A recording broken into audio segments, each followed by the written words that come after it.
Good morning everyone, मैं शिवानी सक्सेना स्वागत करती हूँ आप सभी का हमारे यूट्यूब चैनल आईएएस पॉइंट में। Hope you are very well. आपको पता है आज मैं आपके लिए कुछ बहुत ही इम्पोर्टेंट टॉपिक यहाँ पे लेके आई हूँ जिसका नाम है नक्सलवाद। आप सभी लोग काफ़ी न्यूज़ पढ़ रहे होंगे करंट में कि क्या हो रहा है कि जो हमारे देश के जवान हैं वो आए दिन शहीद होते जा रहे हैं। बहुत ही दुख की बात है हम लोगों के लिए, जो लोग हमारे लिए, जो हमारे देश के जवान हैं वो इतनी मेहनत करके हमारी देश की रक्षा करते हैं और देश के जवानों को बिना किसी वजह के, बिना किसी कारण के, उनको बिना किसी युद्ध के मार गिराया जाता है। ऐसा आखिर क्यों हो रहा है? इसके पीछे का क्या कारण हो सकता है, क्या आप सभी लोग जानते हैं? छत्तीसगढ़ में हुए नक्सलवाद हमले का आखिर इसके पीछे की वजह क्या है? आखिर ये नक्सलवाद होता क्या है कि इसने हमारे देश के जवानों का जीना एक तरीके से बेकार कर दिया है।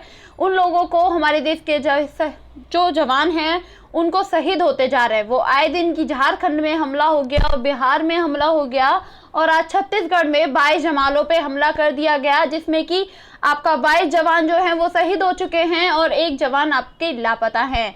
आखिर ऐसा क्यों हो रहा है? आखिर ये नक्सलवाद की कहानी है क्या? आखिर नक्सलवाद की हिस्ट्री है क्या? आइए इसे हम लोग जानने की कोशिश करते हैं। आखिर नक्सलवाद की कहानी है क्या? इसकी हिस्ट्री हमारे लिए जाननी बहुत ज़्यादा इम्पोर्टेंट हो चुकी है।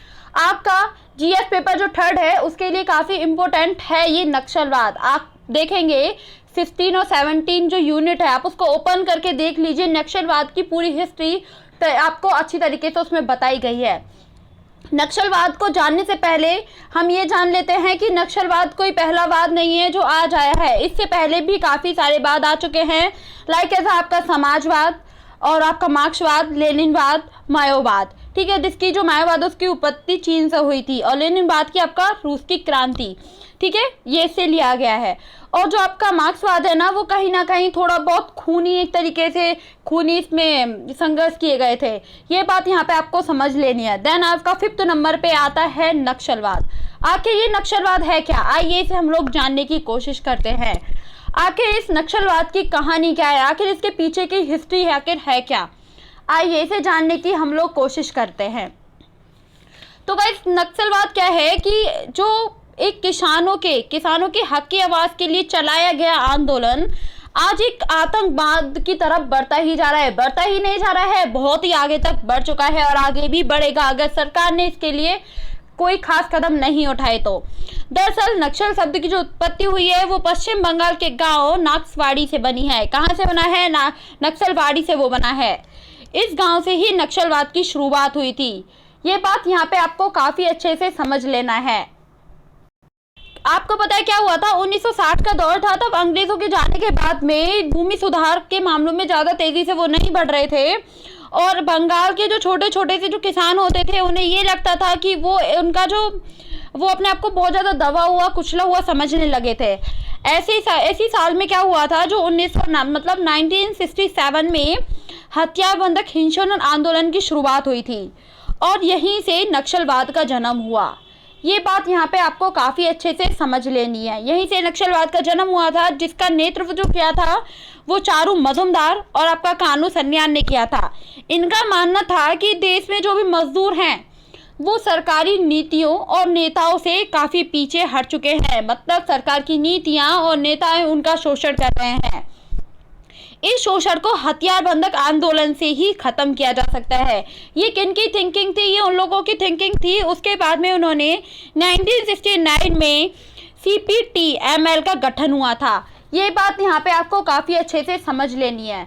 और ये आपका जो शुरुआत की थी एक जमींदार ने शुरू किया था नक्सलवाद, और इसे एक महासचिव, जो इनका फर्स्ट महासचिव थे वो थे मजुमदार को महासचिव बनाया गया था। नक्सलवादी आंदोलन के लिए बनाया गया था एक गठन। यह आंदोलन काफ़ी लोकप्रिय रहा। ये आंदोलन इसीलिए लोकप्रिय रहा क्योंकि जो इस आंदोलन की वजह क्या थी, एक तो इसमें मजदूरों के लिए बात की गई, दूसरा उसमें जो शोषित लोग थे उन लोगों के लिए बात कही गई थी। तो कहीं ना कहीं ये आंदोलन बहुत ही लोकप्रिय होने लगा। यह आंदोलन पश्चिम बंगाल से शुरू हुआ और उसके बाद कई राज्यों में फैलने लगा। ये काफ़ी राज्यों में यहाँ पे फैलने लगा। ये बात आपको यहाँ पे काफी अच्छे से ध्यान रख लिया। पहले ये सिर्फ एक छोटा सा आंदोलन था, लेकिन इसके बाद इसने एक भयंकर रूप ले लिया। इसी दौरान मजूमदार को काफी बार जेल जाना पड़ा। सन आपका 1972 में पुलिस की हिरासत में ही मजूमदार की डेथ हो चुकी थी। इसके बाद से आंदोलन का रुख ही बदल गया। आंदोलन के रुख को पूरी तरीके से बदल गया। अलग अलग राज्यों में अलग अलग एक गुटों में सत्ता चलने लगी। उसके बाद से होता क्या है, कानून के जो आपके कानून सन्याल थे, उन्होंने 2010 में सुसाइड कर लिया था। ये बात यहाँ पे आपको काफी अच्छे से ध्यान रखनी होगी। देखिए, आप पिक्चर में भी यहाँ पे देख पा रहे हैं, इस तरीके से जो हमारे देश के जवान हैं वो इस तरीके से रक्षा करते हैं हमारे देश के लोगों की, वरना ये आम लोगों पर भी हमला कर सकते हैं। ये बात यहाँ पे आपको समझ लेनी होगी। देश के 11 राज्यों में लगभग आपका जो नक्सल है वो नक्सल से प्रभावित है। जैसे कि आप सभी लोग जानते हैं, छत्तीसगढ़ में हमले होते रहते हैं आए दिन। उड़ीसा, बिहार, झारखंड, महाराष्ट्र है, ये बातें आपका रेड कॉरिडोर में आते हैं। यहाँ पे आए दिन हमले होते रहते हैं। आपने एक साल पहले सुना कि झारखंड में ये हो गया, झारखंड में वो हो गया। अब आपने करंट में पढ़ा कि छत्तीसगढ़ में बहुत बड़ा हमला हो गया, जिसमें कि हमारे देश के 22 जवानों को मार गिराया गया। तो ये बात यहाँ पे आप काफी अच्छे से जानते हैं। नक्सलवादियों को संविधान पे भरोसा नहीं है। वो काम तो ठीक कर रहे हैं, लेकिन वो गलत तरीके से इस काम को कर रहे हैं। वो गरीबों की हेल्प करना चाहते हैं, लेकिन वो गरीबों की हेल्प की वजह से हमारे देश के जवानों को मार गिरा रहे हैं। जहां ये लोग बहुत ही गलत रास्ता उन्होंने अपनाया है। जो भारत सरकार है वो इस पे काफी कदम उठा चुकी है। 2013 में, 2004 में काफी कदम उठाए गए हैं, 2017 में भी कदम उठाए गए हैं, लेकिन इसका कोई हमें अंजाम देखने को नहीं मिला है। ये बात यहाँ पे आपको समझ लेनी है कि नक्सलवाद टॉपिक बहुत ही ज्यादा इंपॉर्टेंट है हमारे जीएस पेपर 3 के लिए।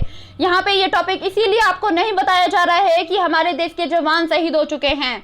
हमारे देश के जवान आए दिन यहाँ पे शहीद होते रहते हैं। बहुत ही दुख भरी बात है, जो लोग इतनी मेहनत करके हमारे देश की रक्षा करते हैं और आए दिन उन लोगों को मार गिराया जाता है बिना किसी वजह के, बिना किसी युद्ध के, बिना किसी कारण के। उन लोगों को रास्ते चलते पे ही मार गिराया जाता है। आखिर उनकी क्या कसूर है कि उन लोगों को इस तरीके से मार गिराया जाता है? आखिर ये नक्सलवाद है क्या? आज ये इंफॉर्मेशन आपको दी जा रही है, जो आपके लिए काफी इंपॉर्टेंट रोल प्ले करती है। ये बात यहाँ पे आपको काफी अच्छे से समझ लेना है।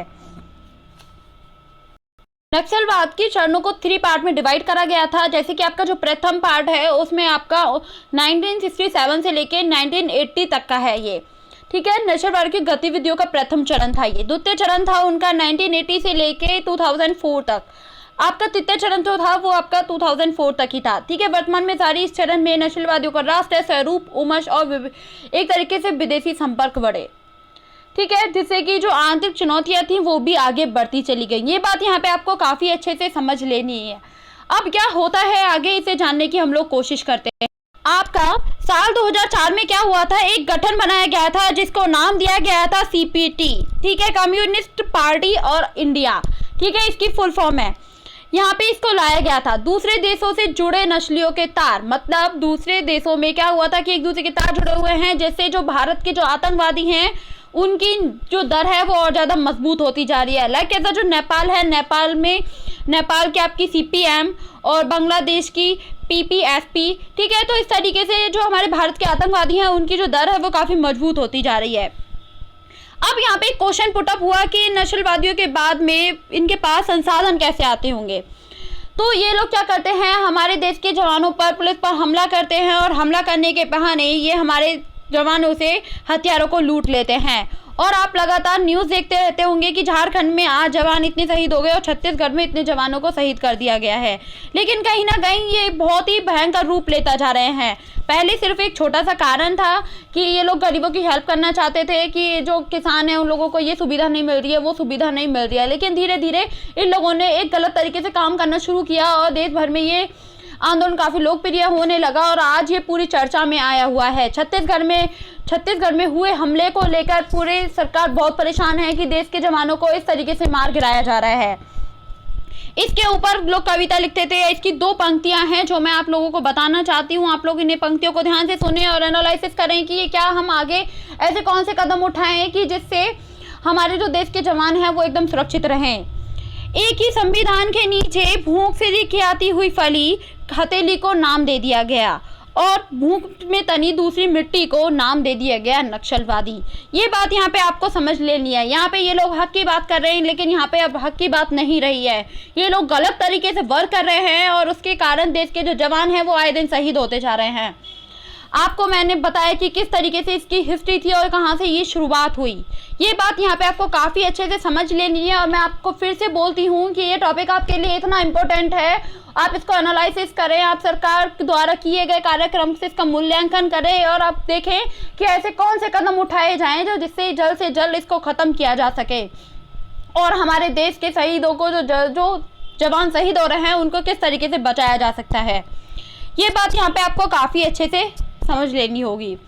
सरकार द्वारा काफ़ी मैंने आपको बताया कि इसका क्या कारण था, किस कारण इसकी उत्पत्ति हुई, इसकी उत्पत्ति कहाँ हुई, और प्लस मैंने आपको बताया कि सरकार द्वारा काफ़ी एक तरीके से इसके लिए काम किए गए। ठीक है, आप यहाँ पे देख पा रहे हैं सरकार वामपंथी चरमपंथी से प्रभावित क्षेत्रों में बुनियादी ढांचे, कौशल विकास, शिक्षा, ऊर्जा और डिजिटल कनेक्टिविटी के लिए विस्तार पर काम कर रही है। ठीक है, यहाँ तक कि जो आपका है 2022 तक सरकार ने खुद से वादा किया है कि वो 48,877 किलोमीटर की सड़क बनाने का लक्ष्य उन लोगों ने रखा है। जहाँ तक ये बहुत ही अच्छा इन लोगों ने लक्ष्य रखा है और आई होप ये पूरा भी होगा अगर आप लोगों का साथ रहा तो। वर्ष 2013 में क्या हुआ था, आजीविका योजना तहत जो आपकी रोशनी थी, विशेष पहल की शुरुआत की गई थी ताकि जो नक्सल प्रभावित होते हैं ना तो क्षेत्रों में रोजगार के लिए उनको प्रशिक्षित किया जा सके। आपको पता है कि जो आदिवासी हैं, आदिवासी बहुत ही भयंकर हो चुके हैं, वो अपने पास किसी को आने नहीं देते, उनको अवेयर करने की बहुत ज़्यादा ज़रूरत है यहाँ पे, लेकिन वो अपने पास किसी को जाने नहीं देते। अगर उनके पास कोई जाए उनको अवेयर कर सकता है यहाँ पे, तो कहीं ना कहीं इसके लिए बहुत ज़्यादा वहाँ पे एक तरीके एजुकेशन की बहुत कमी है, प्लस आपका उन्हें सुविधा नहीं मिल पा रही है। बिना खाने पीने के अभाव उन लोगों के पास रहता है, तो उन लोगों की डेथ भी बहुत एक तरीके से आश्चर्यजनक की बात नहीं रही है। अब उनकी डेथ आए दिन होती रहती है क्योंकि उन लोगों को ना तो खाने के लिए ठीक से मिल पाता है, ना ही किसी चीज़ के लिए। 2013 में भी योजना चलाई गई, 2017 में भी योजना चलाई गई। ठीक है, और काफ़ी चुनौतियाँ इसको लेके आई हुई हैं, जैसे कि आपका आदिवासियों के विकास करने की बजाय उन्हें शिक्षा, चिकित्सा सेवाएं, रोजगार देने की बजाय उन्हें परेशान करने के नए नए कानून बनाए जाते हैं। ठीक है, तो आपको यहाँ पे काफ़ी अच्छे से समझ लेना है। और मैं आपसे फिर से बोलती हूँ, ये टॉपिक आपके लिए इतना इम्पोर्टेंट है कि आप सोच भी नहीं सकते। इस एग्ज़ाम अभी आप समझ रहे हैं कि जो छत्तीसगढ़ में हमला हुआ है, अभी जो आपके 22 जवानों को शहीद कर दिया गया है, मार गिराया गया है, तो कहीं ना कहीं यहाँ पे बहुत इम्पोर्टेंट ये मुद्दा है। और आए दिन ऐसे मुद्दे आते ही रहते हैं, लेकिन आपको यहाँ पे मेन फोकस रखना है कि आखिर नक्सलवाद होता क्या है, आखिर ये क्या है, इसके बारे में आपको फुल इन्फॉर्मेशन होनी चाहिए, क्योंकि ये आपका जीएस पेपर 3 से रिलेट करता है। 16 और 17 यूनिट को आप तो ओपन करके देखेंगे, आप उस पेज को ओपन करके देखेंगे तो आपको नक्सलवाद का पूरा पैरा मिलेगा वहाँ पे, जो आपके लिए काफ़ी इंपॉर्टेंट सिद्ध होगा अगर आप इसे काफ़ी अच्छे से पढ़ लेते हैं। एग्जाम में पूछे गए कोई भी क्वेश्चन आपके नहीं छूटने वाले हैं, ये आपको यहाँ पे काफ़ी अच्छे से समझ लेना है। यहाँ पे आपको बताया गया है कि इससे आगे हम लोग क्या कर सकते हैं। ठीक है, तो आपको काफ़ी अच्छे से समझ लेना है और आपको मैंने काफ़ी अच्छे से समझाने की यहाँ पे कोशिश करी है। आई होप काफ़ी अच्छे से आपको समझ आ चुका होगा। अगर आपको वीडियो पसंद आए आप इसे लाइक, कमेंट एंड शेयर ज़रूर कीजिएगा, क्योंकि अगर आप किसी को नॉलेज देते हैं तो आपकी नॉलेज बहुत ही अच्छी हो जाती है। क्योंकि जितना आप बुक से पढ़ेंगे ना तो भी आपके इतना समझ नहीं आएगा, लेकिन आप उसको सुनते हैं, बोलते हैं तो आपकी प्रैक्टिस होती रहती है और आप तब ये बात किसी और को बताएंगे कि नक्सलवाद क्या होता है, इसकी शुरुआत कहाँ से हुई, क्यों हुई।